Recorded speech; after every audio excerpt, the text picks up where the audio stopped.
All right, I am all smiles because this is my kind of football game.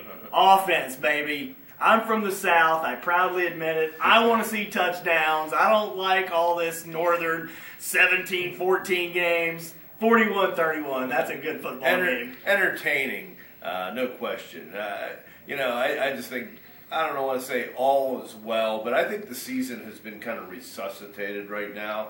They're back on track. I mean, they're in very good position to be, to win another couple games at least and get a decent bowl game. Joe's on the verge of 400. Royster breaks the career rushing record. But I thought the big story was Matt McGloin. I just did. I mean, I think the kid played with so much confidence and poise. And, Bolden had been playing well. And I don't know if there's going to be a controversy, but I thought this kid did an excellent job as backup. We'll have a lot of points. First of all, Michigan's defense is absolutely atrocious, and we can talk about that a little bit later. But hey, Matt McGloin, 250 yards passing. I will flat out admit, I have always enjoyed being around Matt McGloin. He will give you an answer. He is straightforward. He is confident. He is cocky. And if he has a problem with me saying that, Matt, you're cocky. Everyone who knows you from Scranton will say that. But the kid comes out here tonight, a former walk-on, the first former walk-on quarterback to ever start at quarterback for Joe Paterno. Yeah, and here's what I'm looking at. I mean, they haven't had any problems at the line of scrimmage. He took one sack that was on kind of like a blitz that they said really wasn't his fault, threw no interceptions. The kid was 8 of 10 on third down. Scrambled for 11 yards on the very first third down that he had, which kind of set the tone. They needed to score. They needed points. I was just super impressed with him. Big props to our photographer, Josh Langenbacher, for coming up with that 8 of 10 on third down stat. So good job, Josh. You can wave.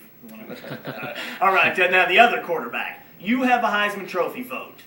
Would you vote for Denard Robinson? 381 yards of total offense out of Michigan's 423 yards. Hey, at this point, I'm voting for McGloin. Denard Robinson. Yeah, he would be a candidate. I mean, I haven't really gone over. I know the kid from Boise's very good. The kid from Auburn, I know they won tonight. I didn't see what his numbers were. But there was definitely nobody on defense here tonight on either team that would get the votes. I didn't see a lot of great tackles or hits. 82 points in this, 72 points in this game. Just not a lot of defense. So I think Penn State eventually is going to have to shore some of that up. Where does this guy rank in terms of just the best individual talents you've seen within the scheme? Well, he's like a Randall L. Right. Is he better than Randall L? Maybe, because I don't think Randall L ran 30 times. Mm-hmm.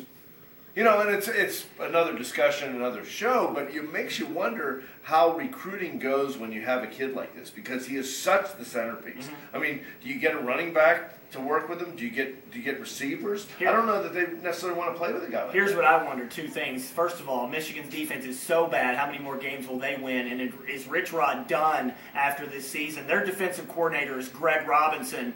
Everyone who knows me knows I'm a Syracuse basketball fan. I've followed the Syracuse football program. Greg Robinson destroyed the Syracuse football program. They're coming back now? Now he's in charge of this defense, which is an absolute embarrassment. Yeah. It's fine if Rich Rod wants to come up here and play Big East offensive football with a quarterback like this.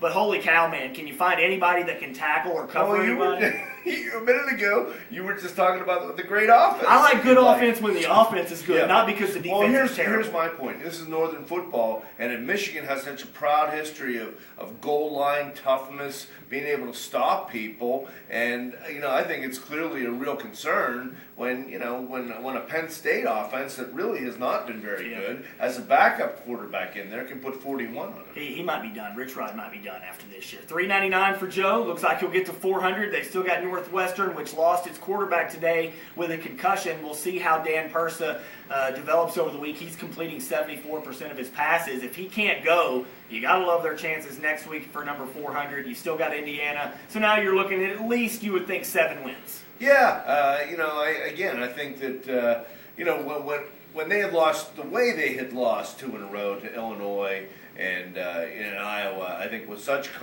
cause for concern. And I like what they did on offense today. They threw a lot of screen passes. McGloin is real good on the out. He's probably more accurate even than Bolden. And they threw the ball deep.